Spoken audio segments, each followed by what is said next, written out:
A day after West Bengal witnessed a record voter turnout of more than 92% in the first phase of assembly elections, Prime Minister Narendra Modi hit out at Mamata Banerjee-led Trinamool Congress, saying that the Chief Minister's party will not even open its account after the results are out on the 4th of May.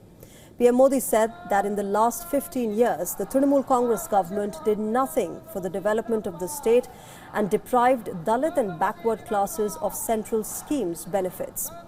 He urged voters to vote for the Bharatiya Janata Party in the second phase, which is scheduled for the 29th of April. He also said that the BJP's victory will bring a new era of development to Bengal. India's Supreme Court had hailed the record voter turnout, saying that when people exercise their right to vote, it strengthens the democratic setup in the country. Preparations are now underway for the final and the decisive phase of this election. More than 1,400 candidates are in fray across 142 constituencies. Meanwhile, the Election Commission has ordered the suspension of the officer in charge of the Hingalganj police station in North 24 Parganas district, following allegations that he was acting in a partisan manner. The poll panel has issued a fresh set of post-poll guidelines as well for the assembly elections, laying down strict protocols for handling surveillance cameras and video data after voting concludes. And our correspondent Dharamjot Kaur has sent us this report.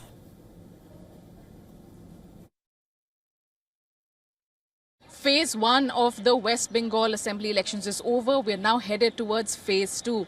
Now, the first phase had two things happening at the same time. We had a massive voter turnout, just shy of 93%, with women turning out in huge numbers, outnumbering the men. On the other hand, there were also sporadic incidents of violence and scuffle that was reported through the course of the election day yesterday.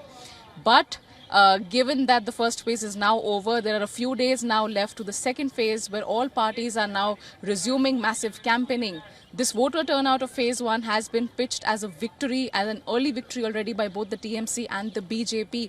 Mamata Banerjee is calling it a mandate for another term for herself, that the voters have given it to her. And now Union Minister Amit Shah, who is currently in the city, has issued a press conference in which he said that this mandate is for the BJP and for change, and that voters in the state are finally stepping out of a mode of fear.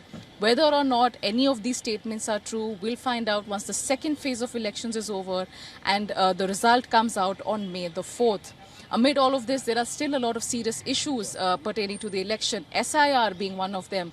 In fact, just earlier in the day, we heard about 65 judicial officials working in the area and belonging to the area whose names were not on the voter list. So the SIR again rearing its ugly head. It remains to be seen if similar issues are witnessed ahead of the second phase of voting as well. Here in Calcutta with video journalist Joy, this is Dharamjot Kaur for WION The World.